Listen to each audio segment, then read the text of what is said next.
Thousands of people in several major European cities took to the streets in massive anti-NATO protests, which appear to be precipitating a major war in Ukraine, and NATO being directly involved in the attack on Russian forces. Putin spoke of the US and NATO's participation in the war with Russia. Thanks to NATO pushing the war, we are doing everything possible to resolve the Donbass issue peacefully, but the West is preparing a different scenario, said Putin. Some footage of the protests circulating on social media today, on the 27th of February 2023, that the people believe where the Ukrainian war is going on, that there will be another world war raging across Europe if Russia is cornered.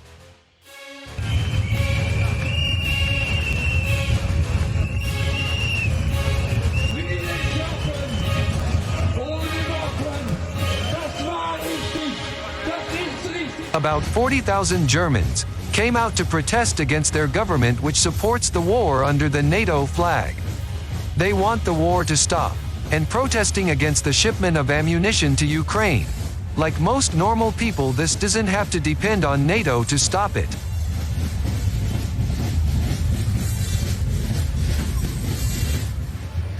In the clip, they carries a banner in Berlin, which reads, "Stop Putin's war. Help Ukraine defend itself. Stop the killing. Not my government, not my wars, stop NATO." While demonstrations also took place in front of the US military airbase Ramstein, amidst many Russian flags were seen on the site. Its main slogan is, "Americans go home."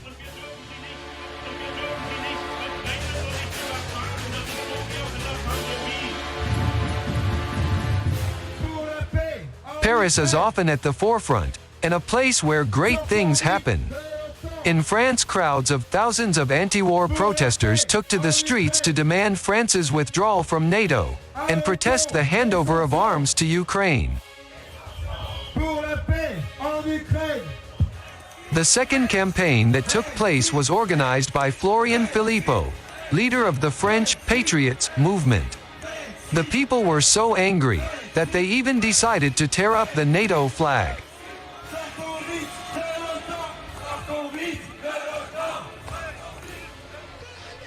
In Italy, with protests also involving thousands of people, especially anti-NATO, and against sending lethal aid to Ukraine. Europeans continued to let their voices be heard, with tens of thousands more marching in Rome, Milan, and Genoa. They are demanding an end to the war while denouncing NATO, calling for a peaceful resolution to the Ukraine crisis, where the governments of major EU member states have been gripped by NATO's war machine. What's going on in Ukraine?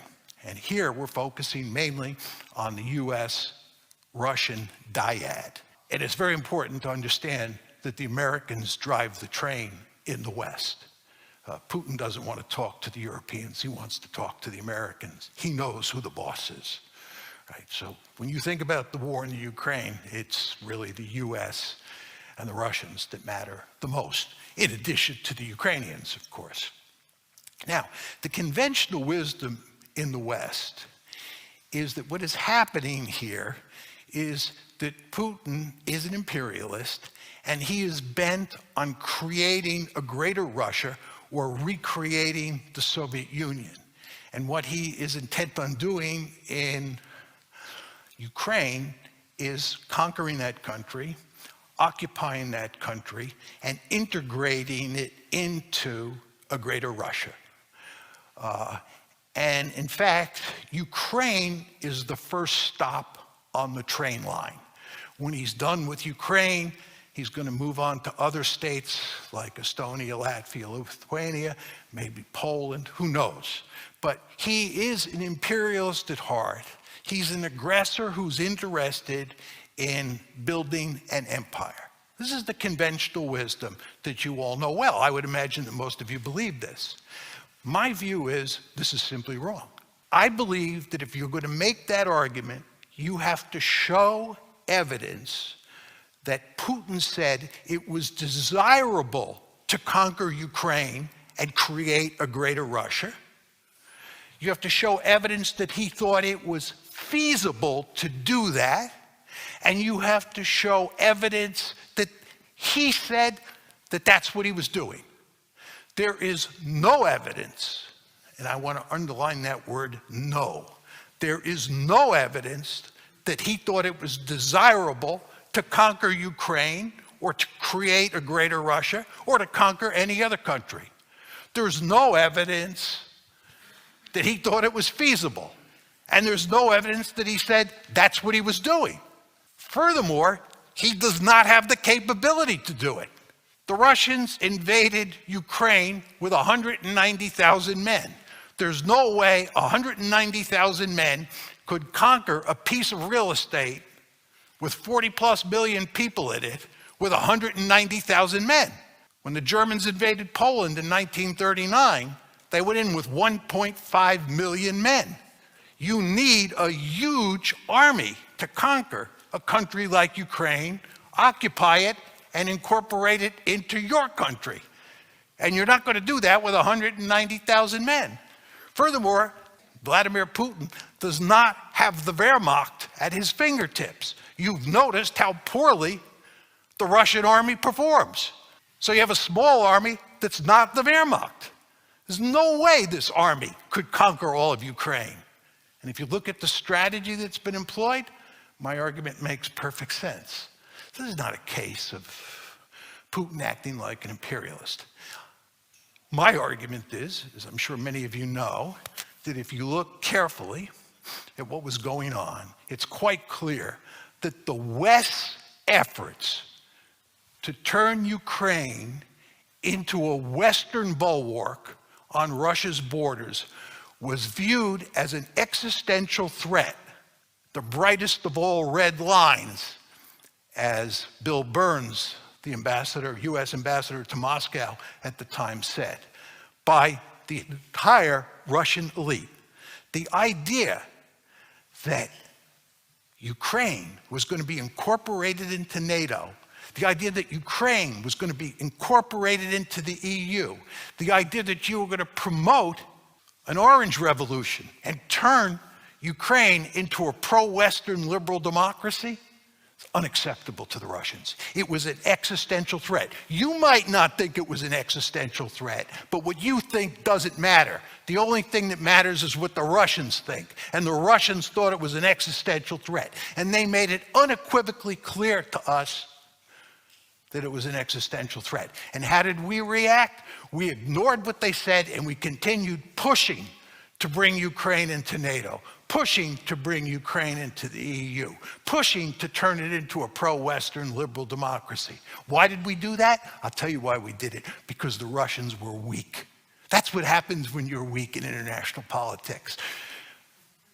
The Russians protested NATO expansion from the get-go. The first tranche took place in 1999. The second tranche of expansion took place in 2004, right?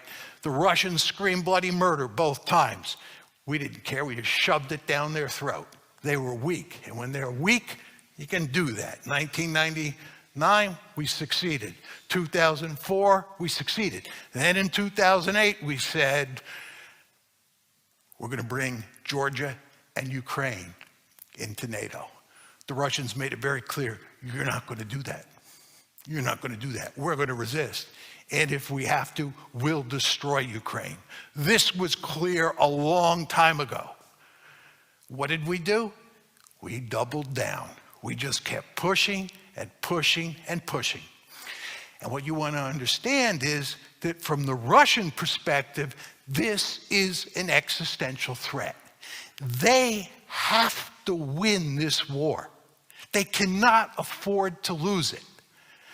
If you accept the argument that Putin is an imperialist and he's just bent on conquering some more territory and creating a greater Russia, and there's no really underlying security imperative, then you can cut a deal and end this war.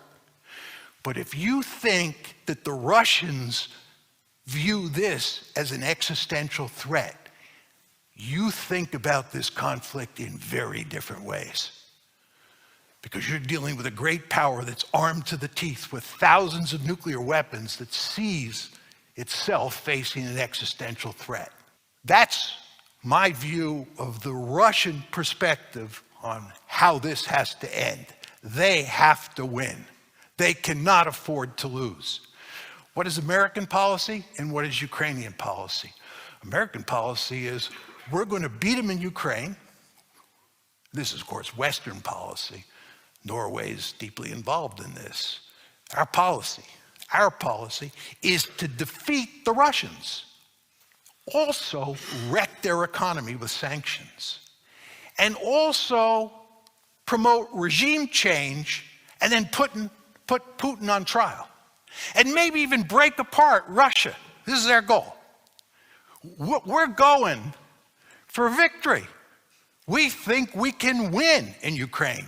Putin has to win. We think we can win. And the Ukrainians, it's an open and shut case. Of course, from their point of view, they want to recover all their territory, and they want to weaken Russians as much as possible so that Russia can't pay a return visit.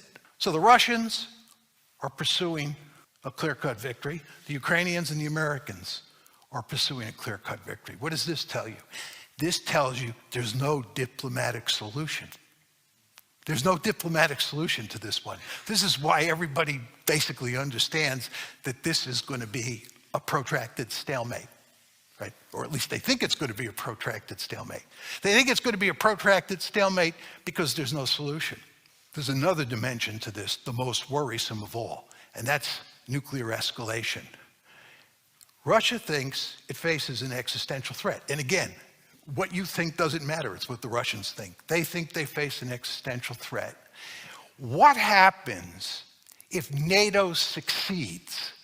What happens if we begin to roll the Russian army back in Ukraine and we're moving up to the borders of Russia? When I say we, I'm talking about Ukrainian forces backed by NATO power. The Russians are likely to use nuclear weapons to rescue the situation, right? This is a great power that's facing an existential threat, and it's losing. You don't think it's going to think seriously, at least, about using its nuclear weapons? You can rest assured it is. I like to tell the story about 1945, Japan, 1945. The Americans had defeated Japan by August 1945. Japan was defeated. We just couldn't get the Japanese to throw up their hands and surrender. And we thought that we were going to have to invade the Japanese home islands. And we knew how many casualties there had been at Okinawa and at Iwo Jima, and we did not want to invade the Japanese home islands. We were desperate to avoid invading the Japanese home islands. And you know what we did? We dropped 2 nuclear weapons on Japan. And you know what? You could do that because the Japanese didn't have nuclear weapons of their own, and they were not going to retaliate. Well, I have news for you. The Ukrainians don't have nuclear weapons of their own. And if the Russians use nuclear weapons in Ukraine, Ukraine can't retaliate, and we're not going to initiate a general thermonuclear war by using nuclear weapons to defend Ukraine. So you can see the potential for nuclear escalation here is real. And given the consequences, the potential of escalation does not have to be very high to scare the living bejesus out of you. Right? So you want to understand there's a perverse paradox here, which is the more successful we are in waging the war against Ukraine, the more likely it is that they'll turn to nuclear weapons.